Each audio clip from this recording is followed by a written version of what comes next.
Welcome to the Encore Audio Archives YouTube channel. I'm Taper Dave, and this is my channel. I've uploaded hundreds of talks here that I've recorded at meetings in West LA, and I've also recorded conventions starting in 2013. I've got a bunch of those up. And Walt and Mary Murray, the original owners of Encore Audio Archives, started the company in the 80s, and Walt recorded Joe and Charlie's and a bunch of stuff down in Vista, California. My sobriety date is June 20th of 1994. I hope you find something you like, so please like and subscribe to my channel and comment down below. If you want to hear something that I don't have or that you don't see, I'll see that I get it. Anyways, take care and have a great day if you want to. Now let's welcome our main speaker for tonight, Larry. Yeah, Larry! Thank you, David. I'm Larry. I'm an alcoholic. Before I get too involved in myself here, I want to thank Jody for asking me to come over and share. It's great. Thank you. I appreciate it. And I want to thank David for taking the opportunity to tape me so I can hear my bloated self from the podium.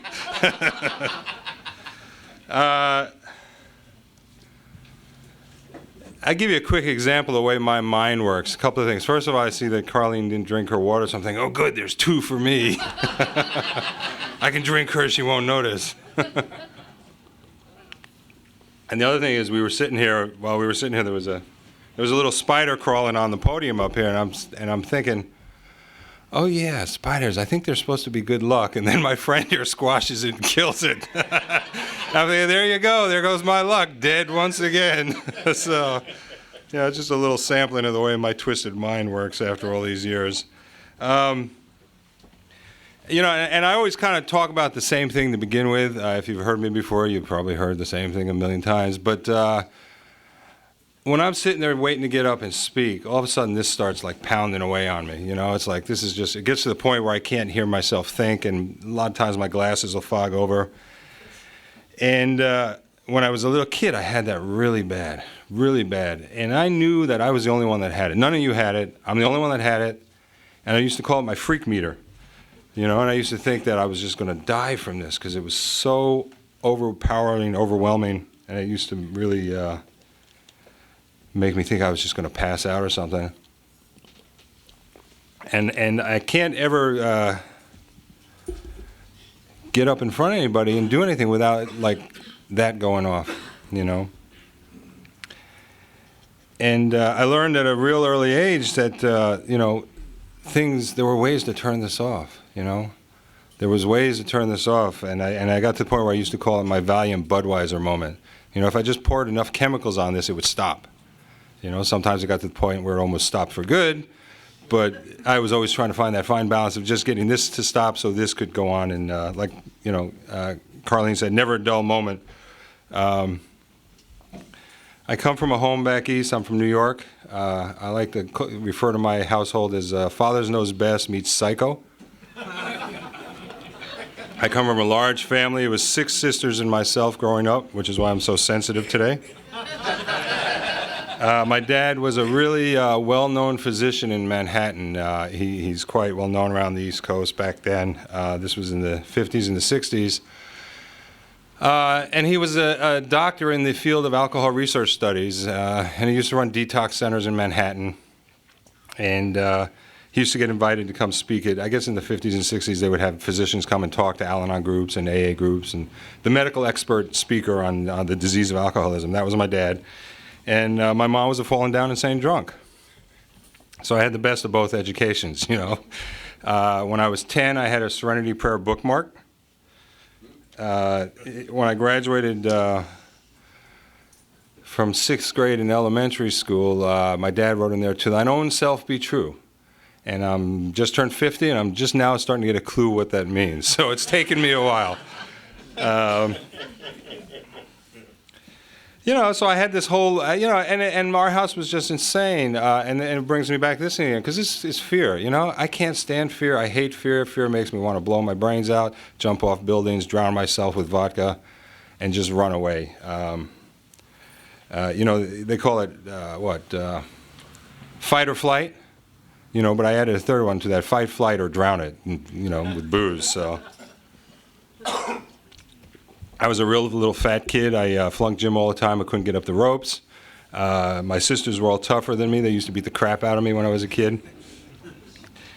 And, our household, just to give you a quick example, because try to get through the wreckage of my drinking as quick as I can so we can get onto the wreckage of my sobriety.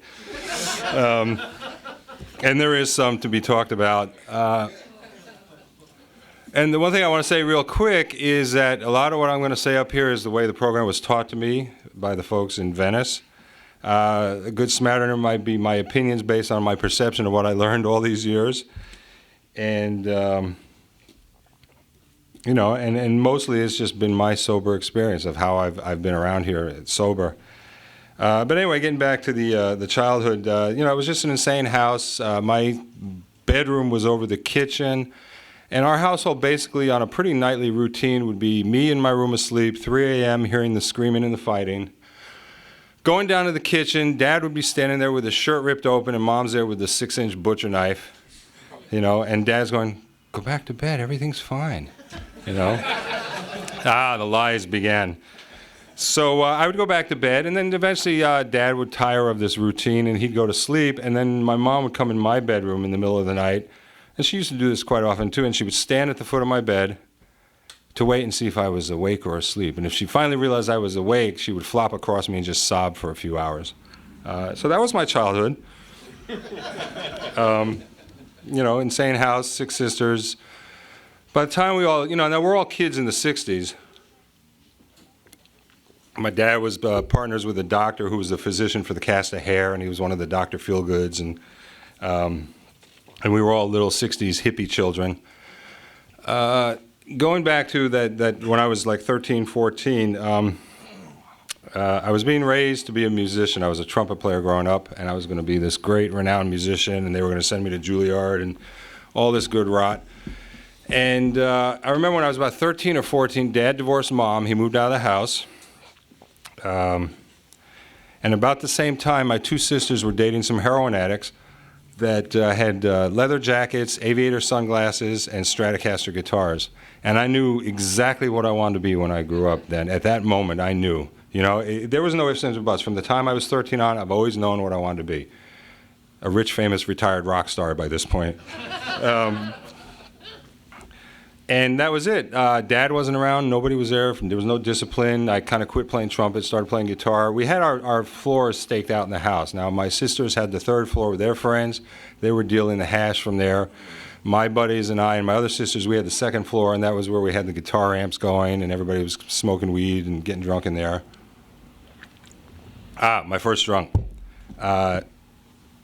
My mom used to stash quarts of Canadian Club all over the house. You'd find them in the record player, you'd find them in the closets, you'd find them in the refrigerator. My buddy and I stole a quart of Canadian Club. We mixed it with a can of Hi-C grape juice. It's a wonderful cocktail. And then we spent the night trying to hyperventilate and pass out. And that's basically the way I drank for the next 12 years. Except I didn't have to hyperventilate anymore because I could just drink enough and pass out. I was a blackout drunk for 12 years. From the time I was 15, I started getting nicknames tagged on me. They decided to send me away to a progressive boarding school for wayward kids. They figured if they get the son out of the house, maybe to help them straighten out. The school I went to was a little farm in Vermont that supplied most of the drugs to the universities in the area. I had a roommate that knew how to make amyl nitrate from scratch at 15. And so I'm at this school, and they call me Leroy the campus drunk. Now I'm 15 years old, and I'm passing out in doorways and blackouts, that sort of thing. And going back to fear, I'm probably one of the few human beings that almost drowned in a field of snow. We used to, in Vermont, there was like 12, 14 feet accumulation that winter, and there was this path across the football field, and the only way to get across up to the dorms was to take this little path, which was about that wide, and that's the only way, because everything else is like 6 feet of powder. And I'm really drunk one night, and I fell off the path. And it's one of my near-death experiences of remembering absolute panic, like I'm going to die in a field of snow drunk and nobody's going to know the difference. And I really, absolute panic in this and everything coming back. And that fear again. The fear is a single common thread running through most of my drinking and using and through a bunch of my sobriety. Anyway, obviously I didn't die. I'm at that school. I went in there. Originally, I was a good student. I was president of the Honor Society when I went away to that school. By the end of the year, when they expelled me for robbing all the faculty apartments and chopping up the brand new redwood dorm with a machete, I was on my way to more mayhem and never a dull moment, as it was described. Anyway, I got sent from that school to another school, and the reason I bring up this other school experience is because I spent a year in a school that was pretty tough, and it was a real lockdown kind of environment. And I didn't really drink that year. I was 17, I think. And I remember being in that school and for the first time feeling safe. And feeling like maybe there was a reason to be on the planet besides like, woe is me, why don't I just die? So I share that because it wasn't until I finally wound up back in these rooms later on that I finally realized that was that same feeling.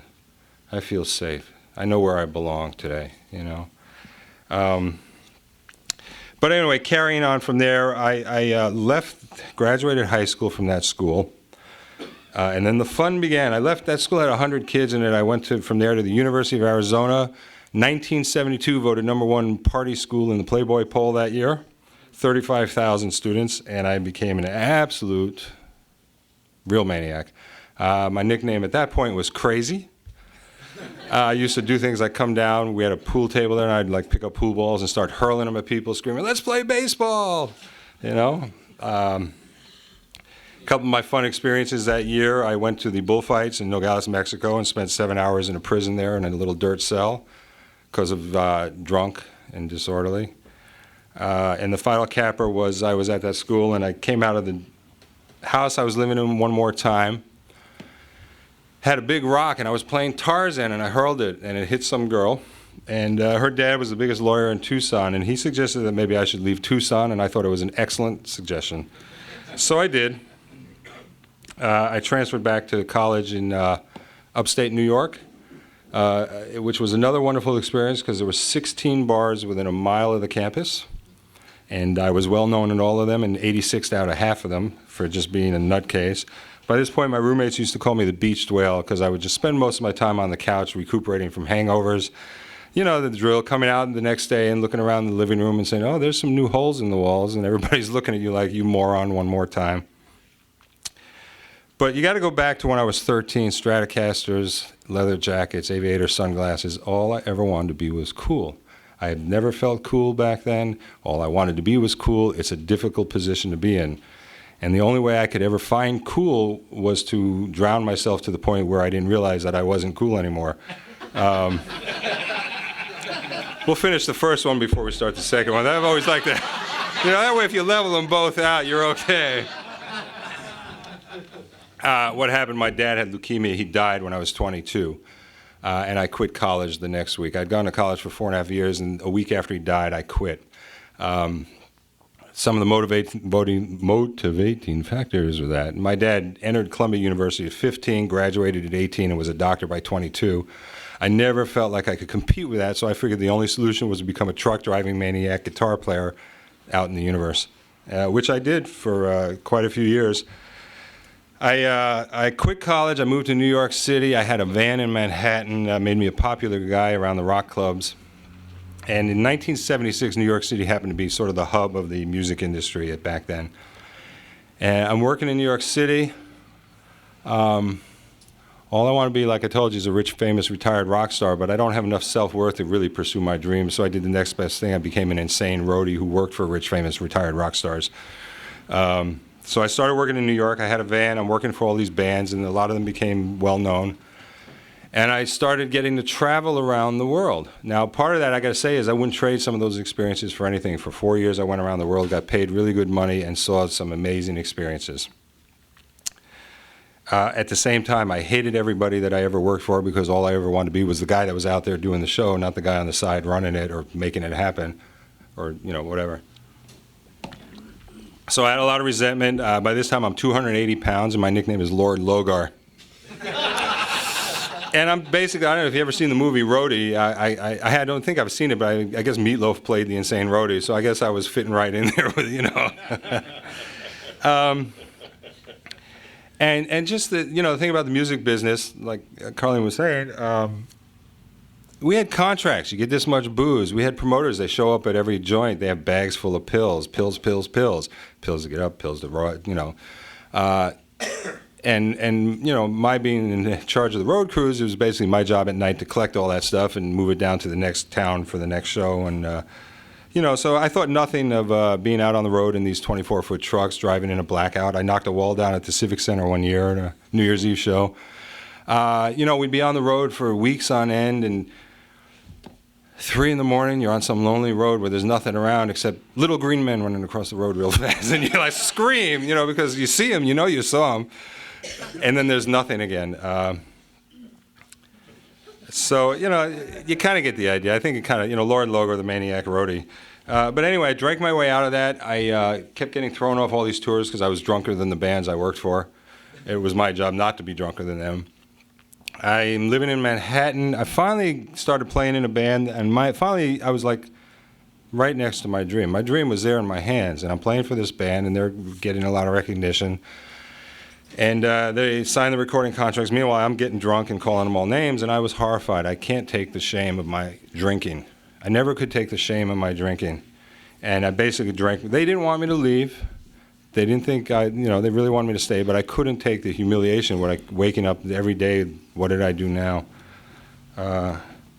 So I decided I was going to pack up and move to California, but before that decision was finalized, I'm with a kid who ran the liquor store across the street from me. He comes over one night, I got a couple 6-packs of beer, and he said, here, try some of this stuff. He dumps all this powder on the table. No, I never ask. I think it's impolite to ask what you're about to stick in your body, so I just go for it. Powdered PCP, It was pretty interesting. I woke up in the emergency room of the Lenox Hill Hospital in Manhattan, which is where my dad was the physician who ran all the detox centers there.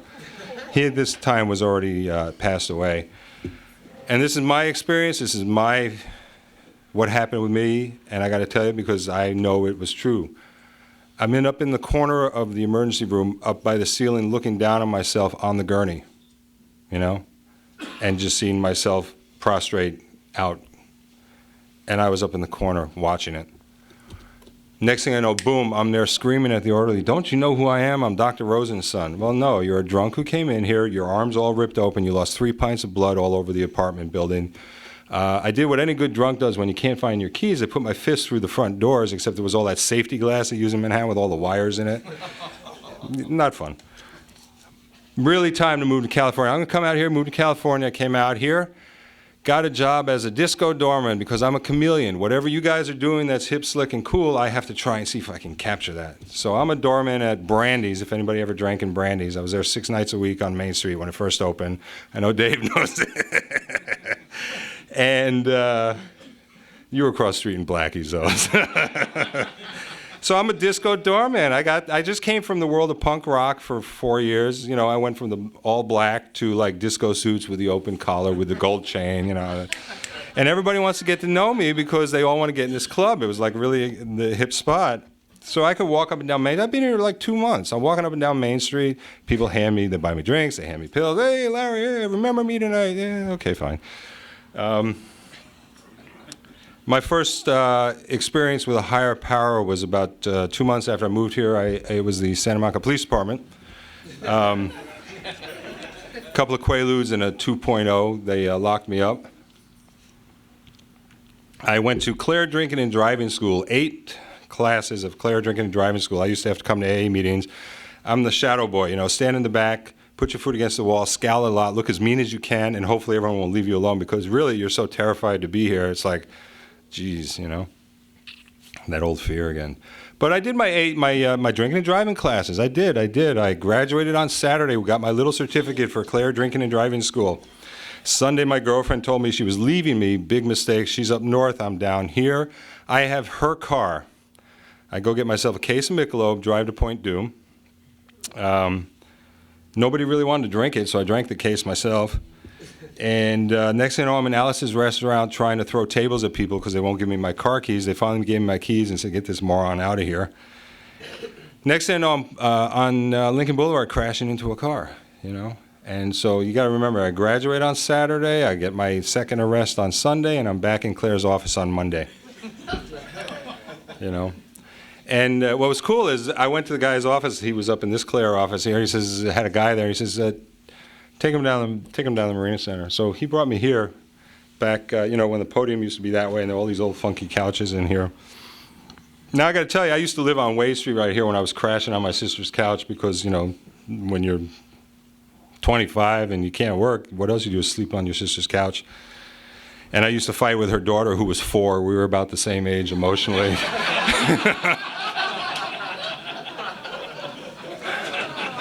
And I got to tell you this one story because I just remembered it. I don't always remember it, but see, I'm the groovy disco doorman at Brandy's. My sister's also working in the clubs down there. And everybody drinking the merry-go-round. You remember the merry-go-round? All right. See, Dave and I... One night I go over to the merry-go-round. It's an after-hours club. They're open at from 2 a.m. to 6 a.m. And I'm over there, and I see this blonde, and I'm thinking, oh, boy, this is it. I'm so groovy. I got to have her, and I'm trying to run my best line by her. Come on, baby, you got to come home with me. Come on, come on. Finally says, Larry, you moron, I'm your sister. Knock it off. So that's the kind of drunk I am.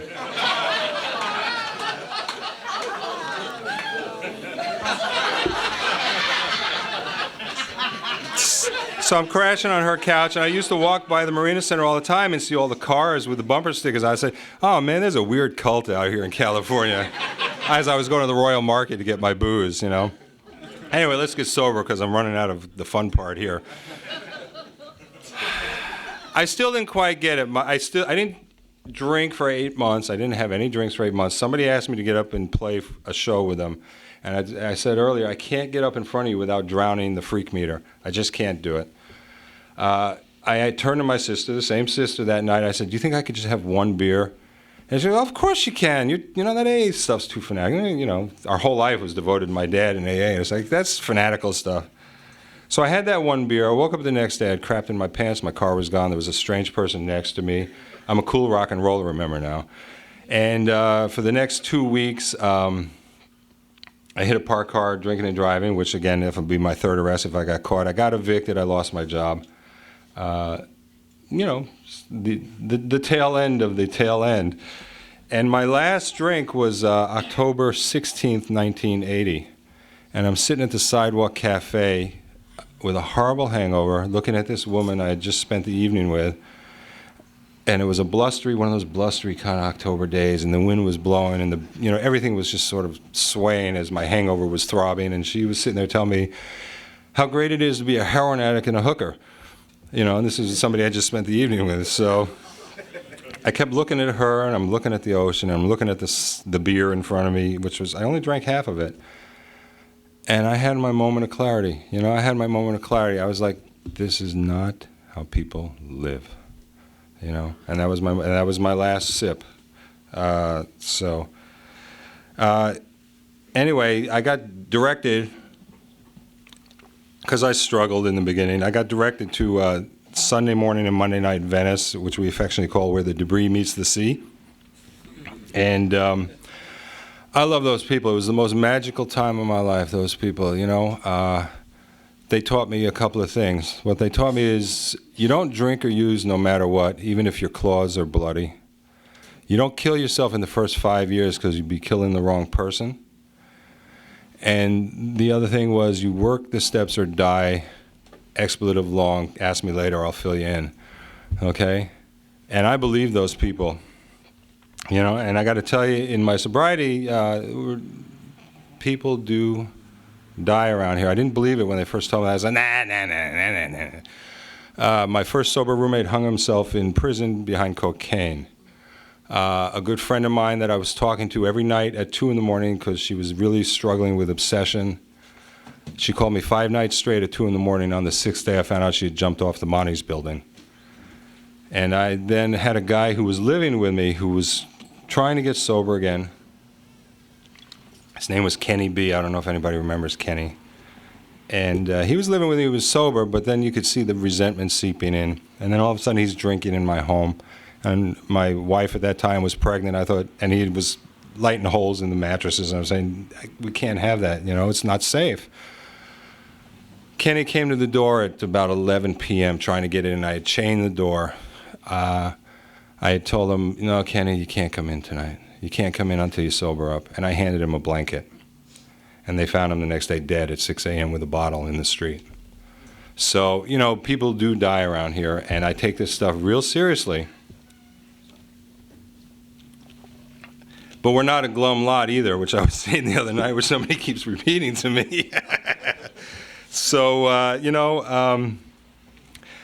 sobriety, I've had some of the most amazing experiences. When I was 1 year sober, I met a girl who was a big fan of one of the bands I worked for, and we fell in love, and we were going to be the greatest AA couple that ever lived. By this time, I'm managing a hamburger hamlet.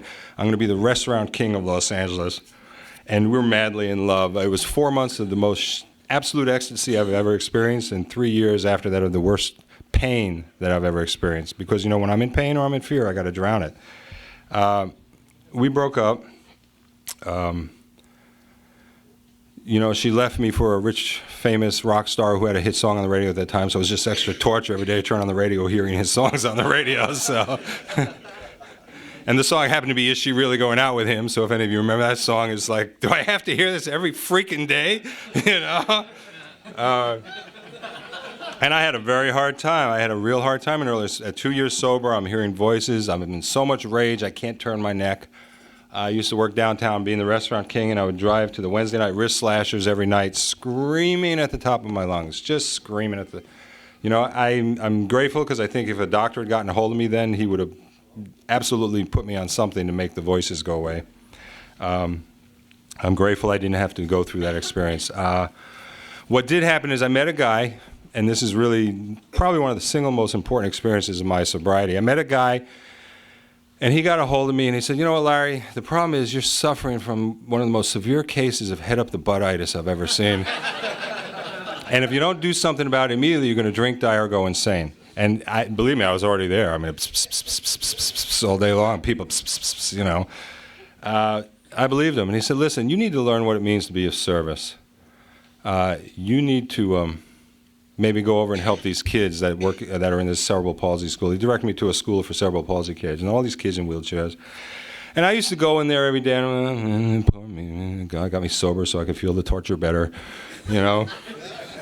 And by the time I left, these kids had such a light. I would come out of there every day just a little bit healed, you know. And I would go from there to my meetings, because I went to a lot of meetings in my first 10 years, a lot of meetings. Just go to 3 meetings a day for 10 years, you know, I think you'll be okay. But those kids healed my heart, not just from the girl and the broken relationship, and now I'm not going to be the greatest AA couple that ever lived, but from the pain and the hurt from all of my childhood. And what I learned from that experience is I learned that one of the most important things we can do around here is service. Because if I'm helping you, if I'm helping out, if I'm doing anything that doesn't involve me thinking about me, I'm okay for a while. And I did that for 12 years, going and working with those kids. Absolutely the most amazing experience of being of service. You know, so by this point, around about 5 years, I met another woman. We fell in love, and this time we were going to be the absolute AA couple of all time. And we had about 4.5 years together sober. We got married, I guess I don't know, 10 years sober, and she was 7 years sober. And right after the marriage, about 6 months after the marriage, she started getting loaded. And, you know, basically the entire marriage, which lasted 13 years, consisted of her going in and out of rehabs and institutions and being loaded, and me getting sicker and sicker and sicker in this marriage. I moved to the Valley, I hid it out, I kind of cut myself off from all the meetings that I was pretty close to, I cut myself off from a lot of men. And I would say from about 11, 12 years sober till 18 years sober, I was just really a dry addict, crazy. I started doing a lot of stuff. You know, I saw people around here, now, again, just my opinions, this is my experience. I saw other people sober as long as I was doing things that I didn't think was quite right. But instead of like saying, you know, just saying, hey, I don't think that's quite right, I started justifying why I could start doing stuff that wasn't quite right. And I started doing a bunch of stuff that wasn't quite right. I had a career job working for the state of California for 15 years. Now, I don't know if anybody works for the government or the state, but it's really hard to get fired from a state job. You really got to mess up for them to be able to get rid of you, and I did. And the quickest way to mess up is mess with their money. So By the time I was 18, I was involved in all this weird manipulation stuff. And part of my mind tells me I wasn't a thief, but basically if you're messing with someone else's money, obviously it's got something to do with thievery and deception. At 18 years, actually it was 17 and a half years sober, I got forced out of that job. At the time, my ex, who is now my ex, was in an institution, locked up. And I had this little son that we had a son together, and I had this baby, and I'm just completely out to lunch at 17, 18 years sober. The last time David taped me, which was a while ago, I had a very hard time standing up here in front of you and talking about that stuff, because I'm very much ashamed of the fact. There's a lot of shame involved with like saying you're a member of this program and you feel like you work in a good program, and yet there's a lot of stuff going on where you're not working a good program.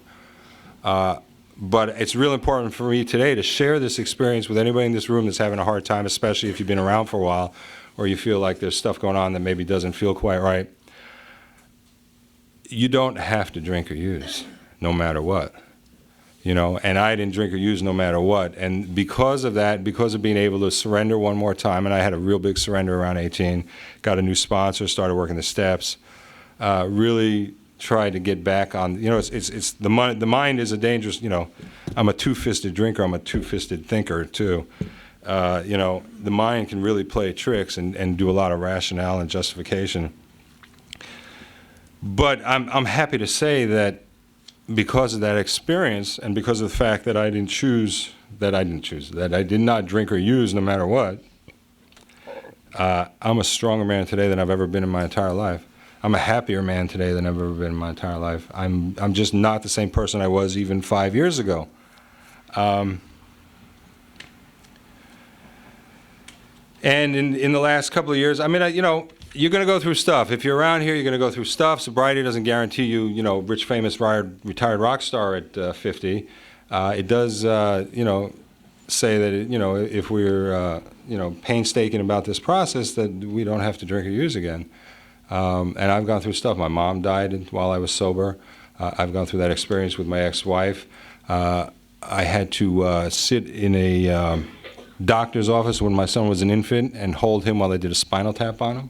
You know, if you want to know the word fear, have a child, have a kid. And he's 14 now. He's up to my eyeballs.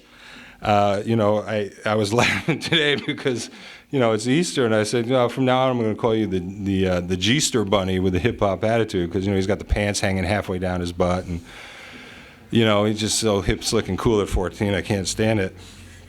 You know, but then again, I wore blue jeans and put cigarette ashes in it and had my little army jacket way back when, so I'm sure my parents looked at me like I was ludicrous as well.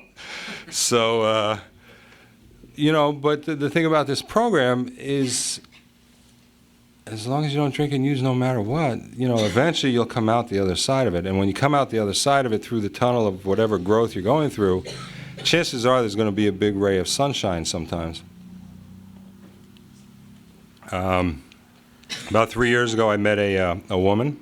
I wasn't looking for anybody. I was in the middle of doing my divorce. I was not a vision for you, believe me. You know, I remember being at the 26th and Broadway. I wasn't looking for anything or anyone. I was actually in a lot of pain because that person in my life had just gotten arrested again. And a woman came up to me, and I'm like, what are you, blind? You know? She gave me her phone number, said, call me. And I carried it around in my wallet for 2 months after that. I was like, no, she couldn't have been serious. She really wasn't serious. I mean, my hair was everywhere. You know, I had on my my Buddy Holly tortoise glasses and parachute pants and, you know, what else? And but I kept running into her here and there. And then I was driving over from the valley looking for her. This is a program of attraction, and I found a new attraction. And I started looking for her all over meetings over here. And in fact, I think the last one time I saw her, David was playing for somebody's 20th birthday party. And, you know, we have a life together today that I couldn't have described this life, because I couldn't have described a relationship like this ever being possible for me. You know, I have this woman in my life, and we actually spend our days just loving each other instead of trying to kill each other. You know, I spent a long time in a relationship sober where it was very painful.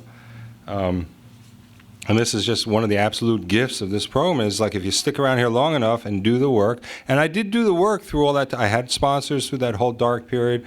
I went to meetings. I went on men's retreats. I still went to meetings because I got a foundation in the very beginning from those folks down where the debris meets the sea. Of you don't drink or use no matter what. So I love this program. You know, I absolutely love this program. I'm going to tell this little story and then I'm going to sit down. Way back when they did one of the New Year's Eve parties at the Civic Center. You know, and they had a tape made. They took Randy Newman's song, I Love L.A., and they made a whole tape out of it, I Love A.A. You know, and my ex had done the post-production work on that tape, so I had my own personal copy of it.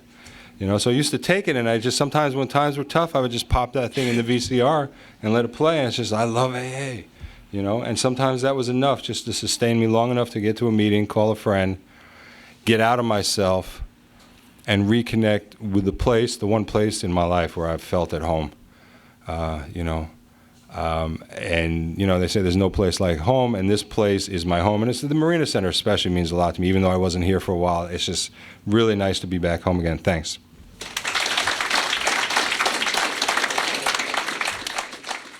I think we got a great talk going on here. Thanks for watching the channel. Taper Dave here. Just curious, do you think this is better than Zoom? Okay, this is how I prepare my drone for launching. I like to do it inside the cab of my truck so I'm not standing outside in the weather. To install the joysticks for control, up and down, right and left, powered on. I have an Android phone that I use to connect it to the drone with. And it's actually controlled through the iPhone, through an app. Oops, wrong way. It's actually controlled through the iPhone, or through this Android phone, through the app. It's actually controlled through the Android phone, through an app, and you connect it through this short connection right here.